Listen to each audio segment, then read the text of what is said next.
Good morning. Welcome to the Spirit of Successful Living Seminar. I'm Greg Stanton, also known as Ausar, your host. I'm pleased that you have decided to join me this morning or whatever time of day it is when you are viewing this. One thing we know for sure, it's called now. Well, for the last few weeks, we've been in a conversation that has to do with man's divine design. And that was motivated because often I'm moving through the community and I hear individuals who are saying that they are gods or that they are kings or that they are pharaohs, they are this, that, or the other. But when I look at the lives that they're leading, there's no reflection of the statement that they're saying, expressing in the lives that they're living. So I wanted to take some time and really drill down into man's original design and reset some things because of spiritual or religious error. So this morning, we're in the topic of the in search for self or in search of self, the remembering of one's self. This morning, we're going to cover in this short time that we have together, we're going to look at going from divine being to a human being. How do we get there? We're going to redefine man, how that happened. We're going to look at how did we arrive at this state of amnesia, or what I like to call spiritual atrophy. We're going to review man's post-descent expression. How are we showing up? And then lastly, there's a mandate that we're going to move into and begin to address. So from divine being to human being, we have to understand that man has defined himself post-fall, which has been reinforced by beliefs that are steeped in limiting religious dogma. And we want to move away from that. Man's original design was first spirit, then material. So we're going to explore that. We're going to also explore that we're living in a 5G analogy versus living in Wi-Fi. And we're going to take some time and look at the variations that come when we are living according to this fall state that we find ourselves in. In search of the divine self, for those of you who are familiar, you know this is the image of Ausar. And Ausar, there's a mythology, a Kemetic myth that states that Ausar was a king that decided to go away, and in the going away, he left his cohort, his wife, known as Isis, but her name is Aset, in charge. But the night before he was scheduled to go, there was a big feast, and I'm giving you the abridged version. And at this big feast, his brother, who Set is Satan, and we're going to look at how this story is also to be interpreted metaphysically. We find those who are conscious in nature, who call themselves the conscious community. They have taken these stories just as many Christians has taken the Christian stories of Jesus and literalized them, and they've done the same with the story of Ausar, with the different variations of the netters that are talked about. And in doing so, you make the error of missing the message behind the messenger. So in this story of Ausar, we see that he ultimately was given a challenge to see who can fit in this box, and whoever could fit in the box, that was a reward that was going to come. He fitted perfectly in the box because the box had been designed by his brother, and the story goes that he was locked in the box, and then from there he was taken to the sea, and the box was dropped into the sea. Ultimately, his wife began to look for him and found him. And then once it was found out that he was found, then Set again took the body, cut it up into 14 pieces, and distributed all over the world. And then ultimately the remembering of Ausar, all 14 pieces were found, or 14 pieces was found, except the phallus, and then the phallus was recreated in the form of what we call an obelisk, and from there the spirit of Set hovered over his obelisk or his phallus, and she was impregnated, similar to the story of Mary. It was an immaculate conception, brought forth the child Horus, who is symbolic of Jesus. And so the whole story goes centers around the idea of remembering, pulling things back together, putting things back together. And so I'm going to go into that deeper on the Tuesdays as we go into the Transformation Tuesdays, because I believe if we really can understand the story of Asar, it's a story of transformation. We'll come into the understanding of that we are undergoing the same transformation, that we have to be put back together because we have been dismembered by life situations, like circumstances. And as a result, we're not showing up fully. We're showing up piecemeal. We're showing up segmented. And we want to move away from that. There's a story that really expresses this. We have to understand that we have had undergone an identity transformation. When we look here at this image on the screen, the greatest sin in life is to miss your mark, to show up other than your greatness. So we want to understand that it's important that we identify our unique design. From being a divine being to a human being has been what has happened to us. And we have to understand this trauma that has happened to us. It really keeps us from expressing in the fullness of being. I'm reminded of the story of the caterpillar. I know you know the story of the chicken and the eagle, the eagle that was adopted by this chicken, and as it grew, it thought it wasn't a chicken until one day it had a divine encounter. But there's another story that's my favorite, the story of the caterpillar and the butterfly. And the story says, once upon a time, there was a caterpillar that lived amongst the leaves. The caterpillar spent his days crawling on the ground, munching on leaves. It saw the world from the lowly perspective of the ground, never realizing that it was designed or destined for something greater. So one day, the caterpillar felt a strange urge to climb a tree. It climbed higher and higher until it found a suitable branch. There, it began to spin a cocoon around itself, entering a period of stillness and transformation. Inside the cocoon, the caterpillar underwent a profound change. Though it didn't fully understand what was happening, after some time, the cocoon started to break open. Slowly and carefully, the creature inside emerged. It was no longer a caterpillar, but a beautiful butterfly. At first, the butterfly was hesitant. It didn't yet realize the full extent of its transformation. The butterfly started to flap its wings, feeling the air beneath them for the first time. It soon realized that it was no longer bound to the ground. It could fly.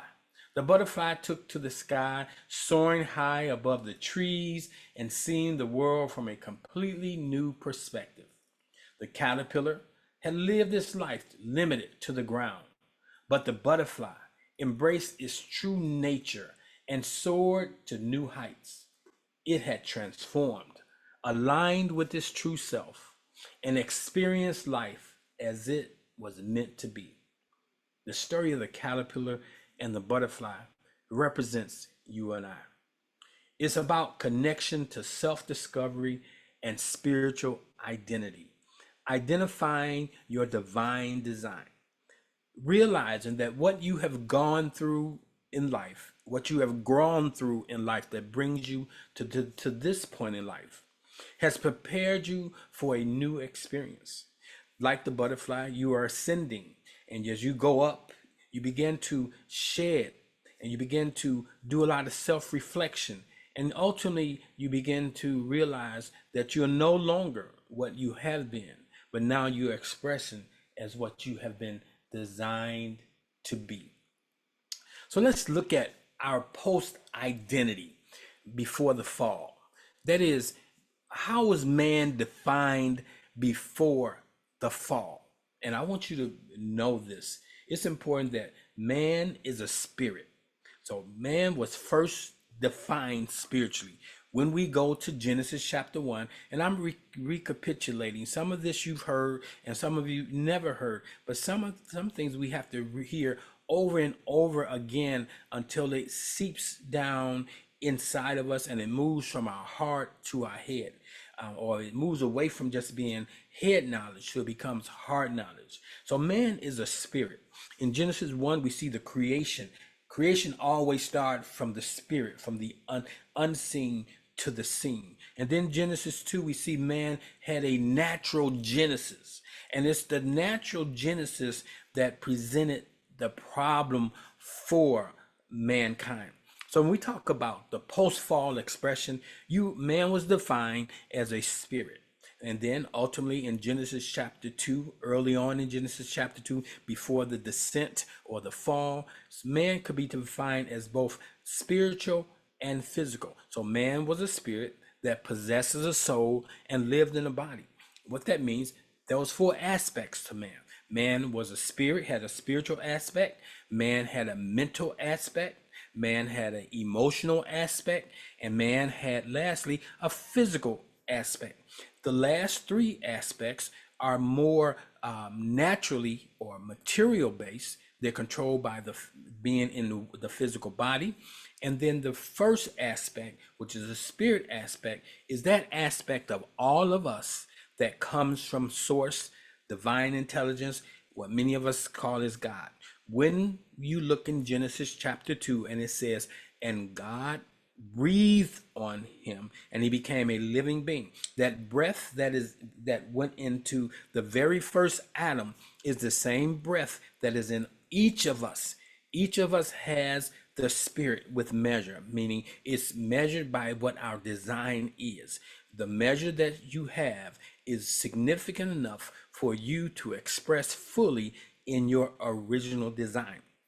Now, each of us has an authentic design. That's why we're in this body. That's why you have this phenotype. That's why you are born into this cultural group, because all of those things lend themselves to assisting you in having the experiences that you came here to experience, and then to overcome them once you realign and understand that you are a divine spiritual being having a human expression of life, realizing that man is a spirit that possesses a soul and lives in the body, and the soul being defined as your mental self and your emotional self, which makes you who you are, who gives you your unique personality. Now we have a problem. The problem that we have is post-fall expression is not what we are expressing as. Okay, we are expressing now as a result of the descent. Okay, that's important, and we are expressing as the inside of the influence of the limiting factors that our beliefs and our religious dogma has given us. So when we come into the understanding of who we were originally designed as, we have to at some point deal with how we're showing up. And you're showing up as a result of the cultural beliefs you hold, as a result of the religious beliefs you hold. Your beliefs, the word tells us, it is done unto us as we believe. So in order to get back to our original design and express as we express the fullness of the capacity we have, we must first be willing to shed the beliefs that we hold that does not represent our highest and greatest good. So that's important. So like Ausar, we also, each of us, have to be reassembled because we have a big disconnect, or we've been disassembled, and we've put ourselves back together, but there's some missing pieces that we need to make sure we align with. So in our original original design, like I said, man was first spirit. Okay, that's the eternal life-giving part of man that was directly imparted into us, in poured into our natural aspect, which was the second act of the creation of man, the formation of man. So the first act of man design was creation. That is the divine idea. Let us. And we were part of that usness. And some people have a difficulty with understanding that the us was not just what we've been led to believe, the Father, the Son, and the Holy Spirit, which is a very westernized presentation of the us. Or it was not just the us as you look at the Kemetic or the Memphite story that talks about you had the Nun, you had Ptah, and then you had Atum. But it talks about the entire pantheon. The us was spirit. And so we must understand that the spiritual or the spirit, the various manifestations of spirit, spirit has always been. Spirit is like energy. Spirit is eternal.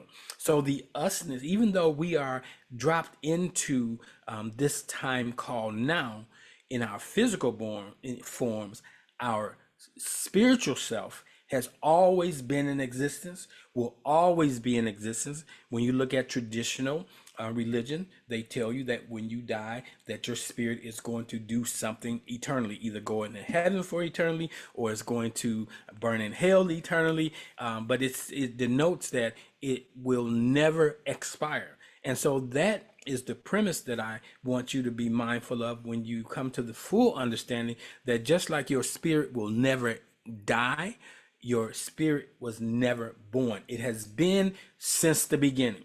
That's a hard concept to wrap our minds around because we've been steeped inside of a religious framework.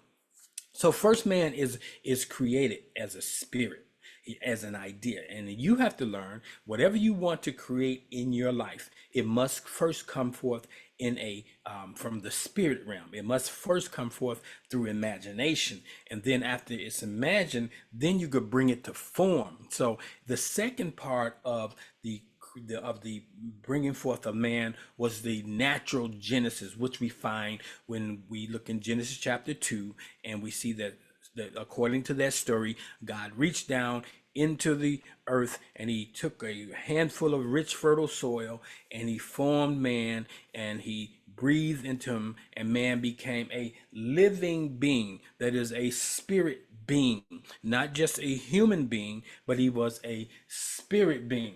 Now something happened. So you see in Genesis chapter 1, Genesis chapter 2, we get the story, okay? That is a one creation story. There's variations of that story. The oldest creation story that we have found is the Memphite theology, and I've been sharing that on Tuesday nights. And if you want to know more about that, all you got to do is go to the YouTube channel and poke around and you'll find that. So let's look at the fall, which I like to state as it's not a fall, but it was a descent. What do you mean by a descent? I'll give you an example. When when the seed of your father was impregnated your mom, and then for a season you were in the when that seed hit the egg, it began to come down through the fallopian tubes and place itself in the uterus, and for 9 months you was in the uterus. Okay, so you were moving from a spiritual state because you was definitely spirit, and then you begin to be formed into a natural being, and ultimately you were born as a baby.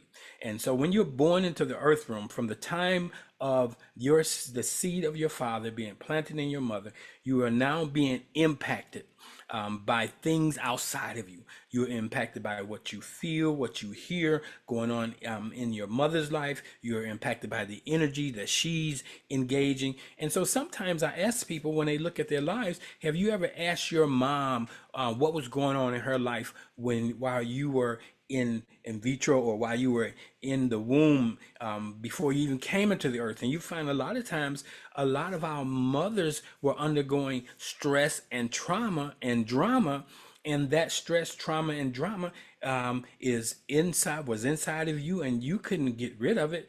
And now it expresses. You're born with certain maladies and situations because something outside of your genome or your gene structure turned this thing on. That's a whole nother story. But ultimately, you're born into the earth, and as you're born into the earth, from the time of birth till about 8 to 9 years old, they say you're totally being programmed. You're like a sponge. You're taking all the things you see around you, and the reason why you do this is you do it for survival sake. So you're learning how to move through the community, through the society, through the world that you're being born in. Adam, likewise, when you look at the story of Adam and Eve and look at it deeper than just a story, but when you understand metaphorically what is going on, they move from being in a perfect state, the spiritual state, a spiritual idea, they're dropped into a natural world, a world of that is externally based, and so they have a sensory self, that natural self, which gives them the ability to hear, to see, to taste, to touch, and all of those senses were really used to live in this new ecosystem. Now, the word tells us that they gave a mandate that there was many trees in the garden, but the day you eat of this particular tree, you will surely die. Now, to eat is, to me, doesn't necessarily mean one meal, but to eat means that this is your diet. When you begin to live according to the diet of the sensory self, and that is what's happening. You know, it's like a baby who first experiences sugar. Up until the point of experiencing sugar, they would eat everything, green things, anything. But now you give them that thing that tastes good, that's pleasing to the palate. Those are the things that baby begins to long for and live after. That is what happens to us when Adam, or the spiritual man, when he began to experience the natural universe. He began to be sensory based. And after a period of time, we don't know how long it was, even though people read the story as though this happened immediately after they were placed in the garden. No, this took place over time. And so the essence of the story is man began to live according to his sensory self. That he wasn't living according to his spiritual self. He wasn't living intuitively. He wasn't living from the inside out. He was living from the intellect. He was living from the 5G. See, we have to understand it's at the fall or the descent. When man descends from living, operating from his highest vibrational frequency, living in the of this place that we call the world. And there was consequences. The consequence was, and if you look in Genesis, you can see the consequences, where we see that God, Source, came looking for and asked Adam, where art thou? Now, here's the thing you got to understand. Source, divine creator, knows where every one of us are. The question was not necessarily coming from Source, but perhaps it was coming from Adam himself. He was asking himself, where is he? He began to understand that there was a void, something else, something had happened. He began to live so long in the 5G state that he had a disconnect from his Wi-Fi. Now, what do I mean by that? When you're living according to your mental self, emotional self, or physical self, that represents you're living either 3G to 5G. You're living by your sensory self. You are heavily led by what's in your head, what you think. You're led by what you know. You're led by what survey says. You're led by the influence of society. So you're led by intellect. You're not led by intuition. And so we have to learn that we were designed to be led to walk in the spirit, is to walk with the silent partner known as your intuition. Now, there's a place for your intellect. The intuition will give you the divine idea. Now, your intuition, if you are properly aligned, that if you are if you are a spirit being that is in control of your mental, emotional, and physical self, then you will know that your intellect is operating in alignment with. But if you're not led by the spirit, your intellect is aligned with your head versus being aligned with the intuition that comes from the heart. And that's real important that you know that. When you begin to live, we begin to live 5G over Wi-Fi. And many of us who are in the traditional sense called believers or have been saved, we're still walking according to the census. We're walking according to the carnal mind. And we know that the scripture tells us to be carnally minded. Now, what is carnal mind?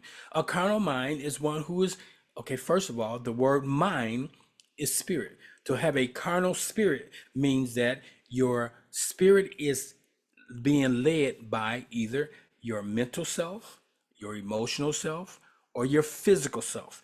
That's a carnal minded person. Now, this is not judgments, but you have to take inventory to say, am I led by the spirit or am I predominantly led by my head, which says I either am led by what I think or what I feel, or and when I talk about what I feel, that could be thoughts that I hold. It can also be physically. We're limited to our physical expressions. And we need to move away from that. We need to learn to move away from being physically led. We got to move away from being living in our heads. So when we talk about a 5G ruled person, it is a person that is ruled by their mental, emotional, or physical attributes. Okay, so usually that's a 3G person. The 5G person is the person who now has an awareness that they have a spirit, but their spirit is succumbing to religious dogma, religious beliefs, beliefs that your culture has given you. So the spirit is not really free to lead, but it's waking up. It has a level of influence. You have a desire to know the deeper things of source, or know that there's something more to you than that which meets the eye. But most of us, this is our challenge. We have to overcome the battle for our mind. That is the battle not for your mental mind, your human mind, but the battle for your spiritual mind. Okay, the battle for your heart versus the battle for your head.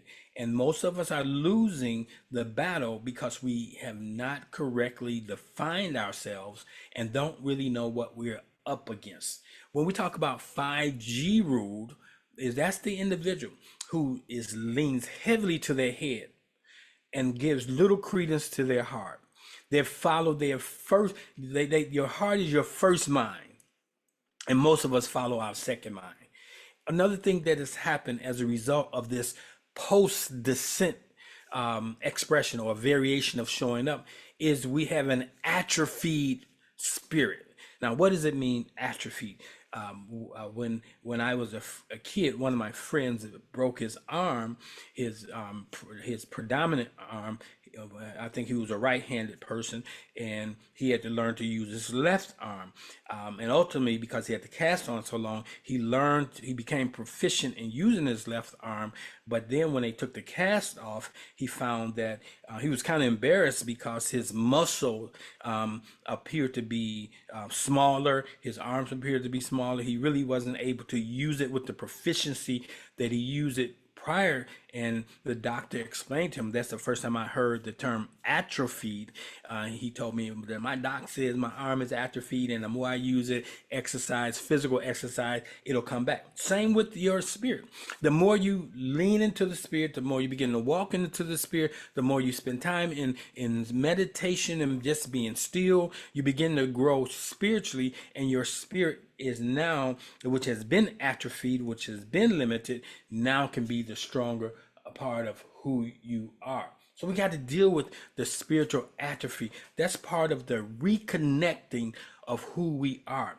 Many of us spend a lot of time going to mental health experts to kind of understand our lives, why we think the way we think, and why we're programmed the way we were programmed. We'll spend time in the gym with the individual who's going to help us put our physical body in shape, to lose the dad body and get back to that right body. We do the things we need to do, or we may just spend time just looking at our emotional selves, bringing our emotions under control, not allowing things to send us off. We can work on those three, and that's fine. But there comes a point where you must ultimately work on the most important aspect of who you are, and we're going to take some time to do that. So the mandate is that we must remember or realign with our original design. When you look at the traditional presentation of Christianity as it pertains to the sage Jesus, people look at Jesus as the Son of God instead of looking at Jesus as an example of those who are sons and daughters of God, which is all of us are. We are all a part of God's creation, and looking at how he lived. And it shouldn't be what would Jesus do, but it comes back to what do you do? A mandate was left. It says a promise was left. The promise says a greater work you shall do. And we're doing nowhere near the greater work that we have been given in regards to the life of Jesus. But we have the ability to. What gets in the way? The first thing that gets in the way is we don't know our design. Many of us still think we are chickens, but when we look in the mirror, we see that we look different from those who are around us because we're really eagles. Many of us are going through life as the in the process of being a caterpillar, not realizing that this caterpillar ultimately will express in another form. We get stuck in the process instead of praising the outcome that we are going to eventually or could eventually actualize. One day I was walking on a trail. I walk a lot, but I was back in my old neighborhood, in my old home, and there was a beautiful trail that I used to walk. And one day I was walking, and as I was walking, I saw a caterpillar crossing the trail, big green caterpillar. And my first inclination was to pick it up because I'm not scared of caterpillars. And I was going to place it on the other side of the trail. First, I was going to place it in the grass, and then I was going to place it on the tree because I know that's where it ultimately is trying to get to. But then Spirit told me, leave it alone. And then because, if I pick it up and put it where it needs to be, the time that it would have taken that caterpillar to cross the trail, to get through the grass, to climb the tree, and finally go into the cocoon state were essential to it being able to come out of the cocoon. And so sometimes we got to realize saving a person is not the answer. Supporting a person is, and so I supported the caterpillar by allowing it to be where it was and to express as it needed to. When I came back down the trail going back home, I was really hoping I didn't see a big green squash thing on the ground, and I looked and I saw it was gone. Hopefully a bird didn't come and get it. But I assumed it made it across and it became a butterfly. And that's the same thing you must understand, that you grow through the things you go through. And that part of what you're growing through, going to is helping you reconnect. The situations that you have that give you the opportunity to exercise your faith level at that place, ultimately it grows because you say, if I can pray for a headache, I can pray for a heartache. If I can pray for a headache and a heartache, I can pray for a diagnosis. And if I can pray for a headache, heartache, and a diagnosis, I could decree anything and it shall be. I have that level of power. And that comes from living a spirit-led life. So here's what you need to come away with: a reconnection. That is, you got to reconnect to this idea that you are a divine spiritual being sent here to have a human experience. Now, if you are not walking in your divinity, then you show up as a mere human being and you do mere human being things. During COVID, I saw those who call themselves spiritual giants really moving through life as mere human beings. I saw that they weren't exercising the same faith that they were calling from the people for the people in the pews. I saw so many ministers who always talked about faith healing running to get the shot. Now, this statement is not of judgments, but it's of observation. Information, inspiration don't automatically mean transformation. You can have all the information in the world in your head, but until it's in your heart and it moves you to do the uncommon thing, the uncanny thing, then you are just like every other human being. That's important. So we must understand we have to be remembered. Now, when I watched TV. I used to like the stories that has to do with the the different detectives looking for things. And that was one of the these my stories I was used to watching. There was a situation where they were finding body parts all over this area, and one of the things they had to do is collect the body parts, and then they had to reconnect or remember. They had to put the body parts to the right body, and ultimately they found out that was somebody. And so that's the same with you. You got to find your parts like Asar. He was put back together. You have to be put back together. And this morning, I want to let you know the part of you that needs to be reconnected is your spiritual self. That is, you may have, example, you can have in your house the Wi-Fi box, but if you have not paid the bill, you're watching analog TV. But once you pay the bill, now you have the ability to reconnect. They don't have to come out and put a new box in. It's just once that bill is made, some connections are made, and it's back on. That's the same thing. Once you identify that I have everything I need inside of me, I just have to add to activate. I got to activate my spiritual self. That's like activating Wi-Fi.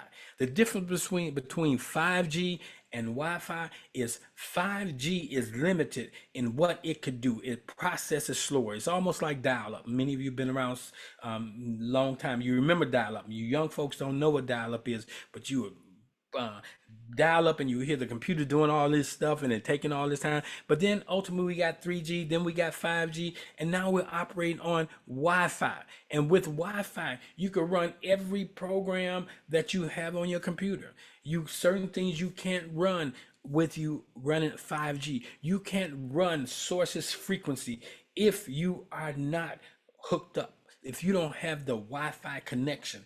And the way you keep your Wi-Fi good is the more frequently you use it, the stronger the frequency. Frequency. And how do I use my Wi-Fi frequently to increase the frequency? That is, I spend time in meditation. I spend time in quiet. I don't even spend time feeding my mental self. I do that to a certain degree, but I spend more time, more credence is put in to just being still and knowing that I am God.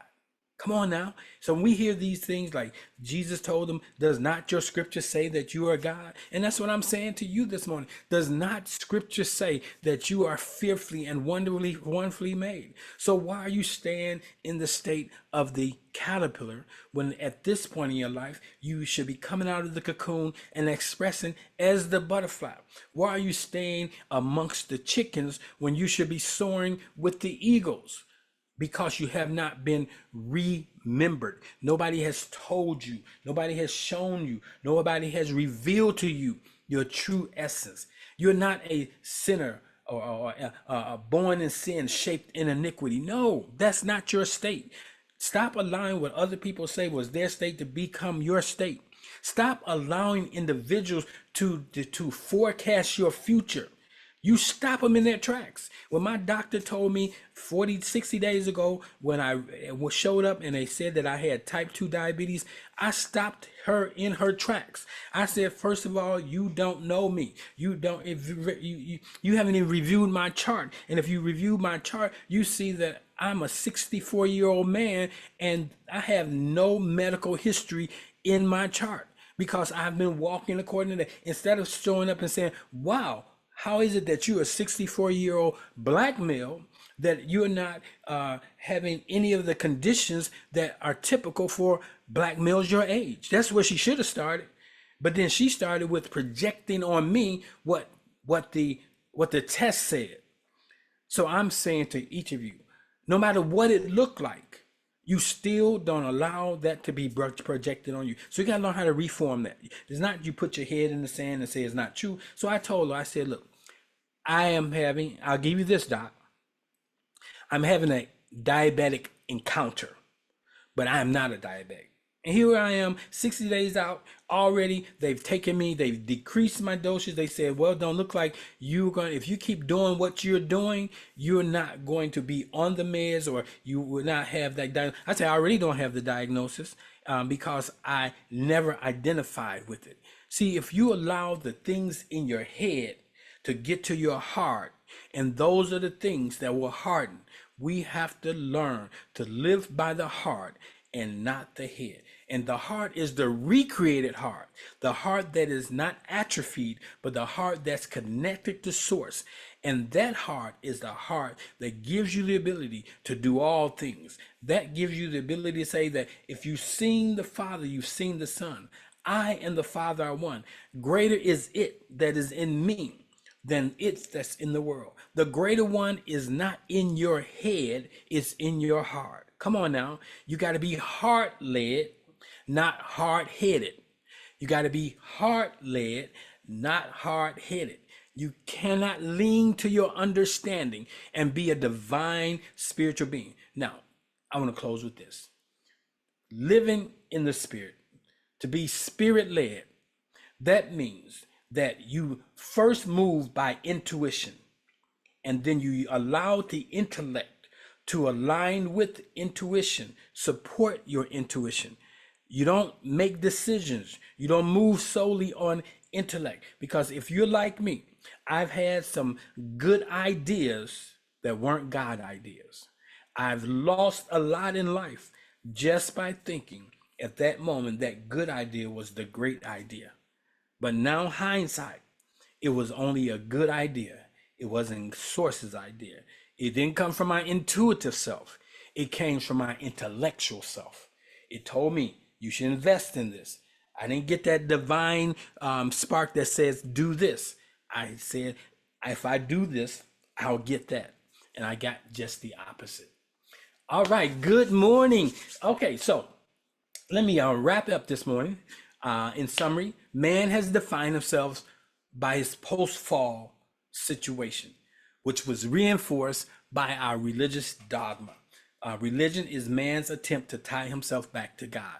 You don't have to tie yourself back to God. You got to only realize that source is within you, dormant, waiting for you to allow it to express. Man's original design was first spirit, then material. Most of us, until we are born again or have that realigning situation, we are natural and living according to that. We're led by our heads, we're led by our emotions, we're led by our physical appetite. At the fall, living through the 5G century was the result, okay? We began to live mentally, emotionally, and physically instead of spiritually supported by the spirit or Wi-Fi.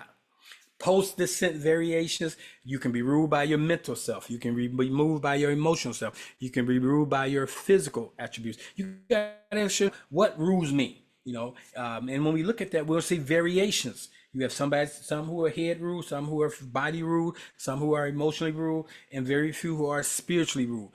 Okay. And then lastly, there's a mandate to be born again. That's a call to remember, to realign with our original design. Except a man is born in water, air, and spirit. Okay. Until the water birth is your natural birth. When the water busts, all of us come into the fruition of being.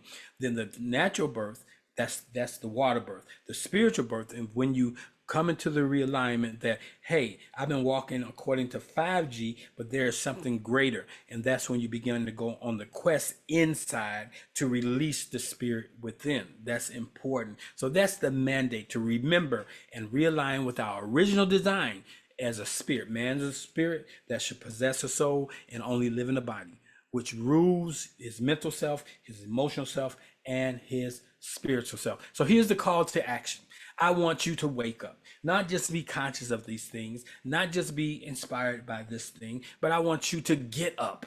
And I don't just want you to get up and just move around in your house. I want you to get on with life. So this morning, the call to action is wake up, get up, and get on. Now, our alternative expressions this morning is we can either continue to be mentally led, emotionally led, or body led, or we can be led by the Spirit. If you walk in the Spirit, you won't appease the lust of the flesh. That is, you won't. The lust of the flesh is either to be mentally led, emotionally led, or body led.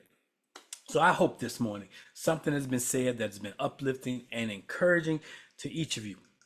If this ministry has been a blessing to you this morning in this presentation or in presentations that have taken place throughout this week or throughout sometime something you've seen, I encourage you to participate this morning in the law of circulation. That is to transmute a portion of what you have in your possession into the ministry. We don't ask this morning because we have a need. We don't ask because of greed. Just like you should get to the place where Source provides your every need. But Source has different avenues. So this morning, you may be the avenue. Maybe it's hard to sow into this ministry. Now, I'm not asking you to sow a specific seed, but I am asking you to sow a significant seed. There's a difference between a specific seed and a significant seed. A significant seed is the seed that Spirit tells you to sow. The specific seed is a seed that a man or organization may ask for. I ask that you always sow into this ministry the significant seed. So, believing that many of you are participating this morning, I affirming that you all are participating. Those who haven't participated are participating this morning. So, let's participate by doing this. In your imaginary mind, I want you to envision what it is that Spirit is saying for you to sow. And you're going to sow it into this ministry. And so let's affirm together. Take your seed in your hand and state, I am a generous and joyful giver, sharing my blessings with the world. As I give freely and abundantly to this ministry, I attract even more abundance and prosperity into my life. I trust that the universe source is infinitely abundant and that there is always enough to give and to receive. With ease and gratitude, I am grateful for the opportunity to give and to receive, for the blessings that flow through me and to me. Circulate, circulate, circulate. And if you desire to give this morning, you can use the Zelle or the Cash App, the phone number. Somebody, if you want to type that in, that phone number is 708 368 1076. 708-368-1076. Or you can just go to the website, www.oasis Center for Divine Living, or you can go www.oasisnewthoughtcenter.com and go over to the giving tab. Now, every Monday through Friday, we have a morning prayer line, 6 a.m. to 6:15. If you got a care, a concern, or a share, bring it to us. We spend 15 minutes together, and it's just a glorious time together. So I invite those of you who have not been there to come. Lastly, Oasis everywhere. The St. Louis New Thought Center, the Chicago New Thought Center, the Georgia or Atlanta New Thought Center, the Phoenix New Thought Centers.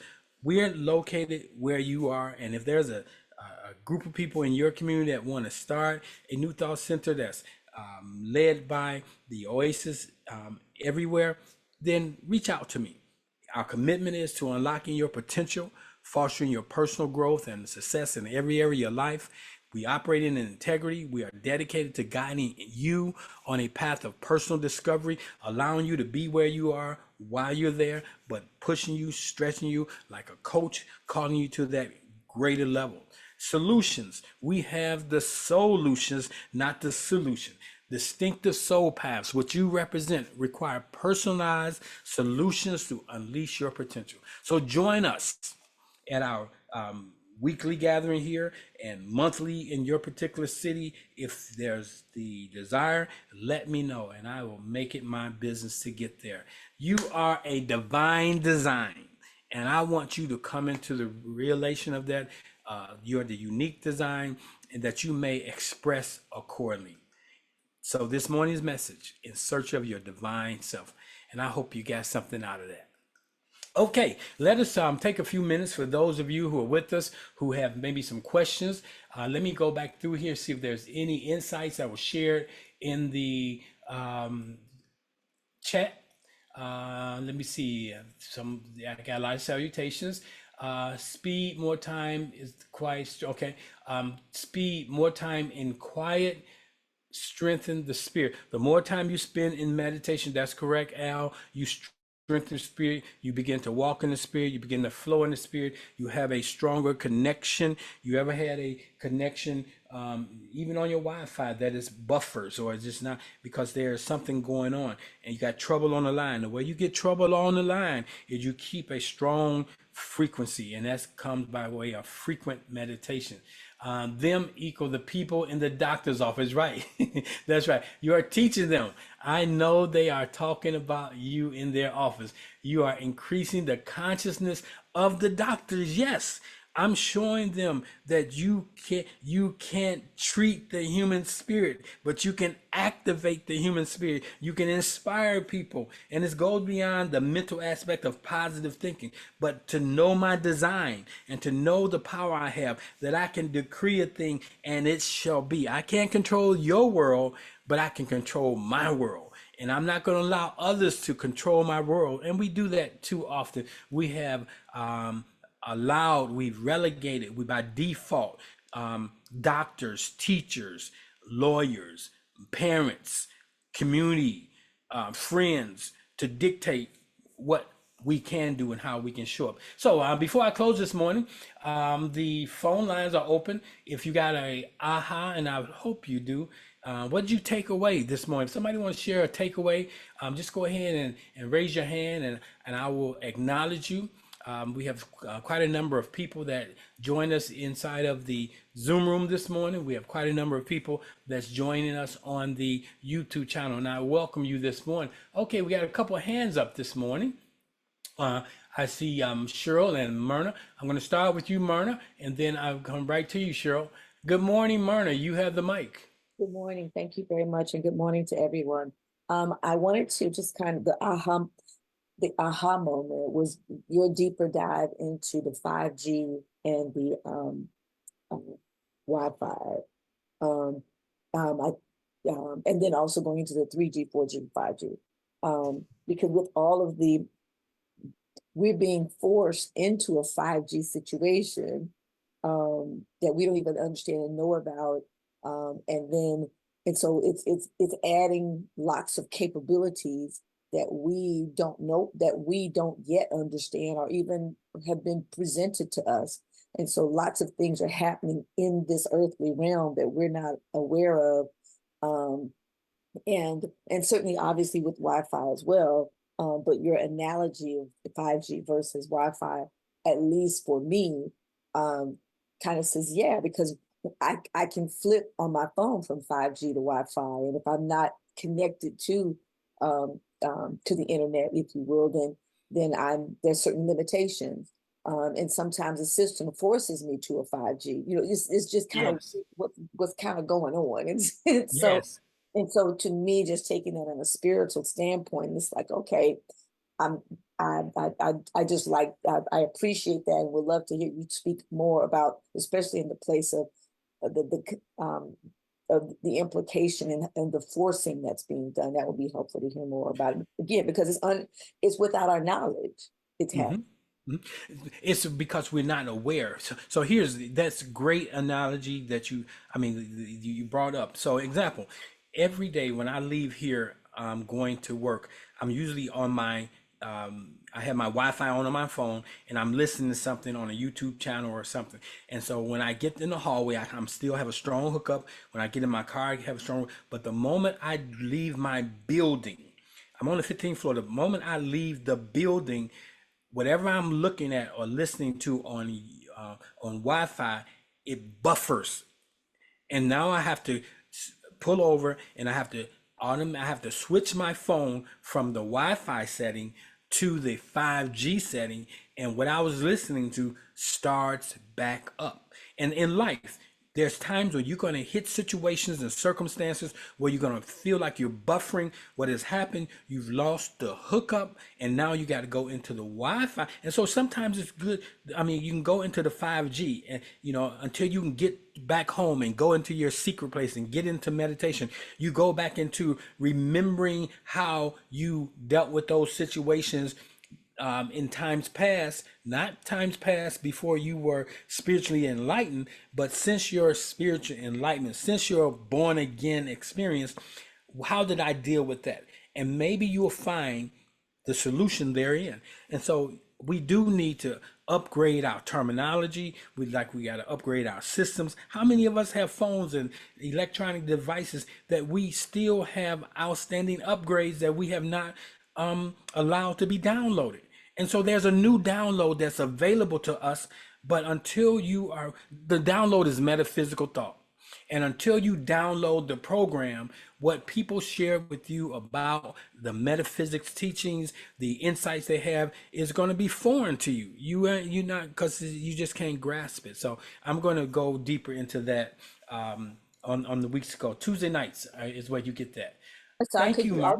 could you also share that reading about the caterpillar and the butterfly? Okay, yeah, I can make sure. I would love to be able to share that with some folks. Okay, I'll put that in this week's newsletter, but I'll Okay. send that out later on today, this evening, or most likely you'll get it in the morning. It'll have the playback from today. It'll have that request that you've placed. So that's going to be there. Great morning, Oasis family. I would like for you to expound on the remembering, like when we say, I want to remember something, Mhm. you want to go back or somebody to say, remember when we did so explain again, please. Okay, good. So the English language is a funny language. To when we say remember, we usually go to the mental state of recalling something, but I'm using it from the perspective of remember, putting the member. Okay, so the member is, you have four members that make you up. You got your spiritual member, your mental member, your emotional member, your physical member. One of those members has been severed, disconnected, atrophied, and that's the spirit self.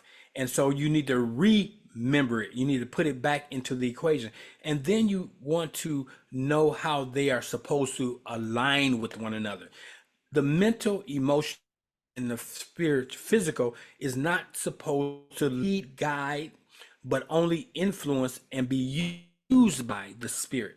So when you remember, you realign them properly. That man is a spirit that possesses a soul, and the soul is made up of your mental and your emotional self and lives in a body.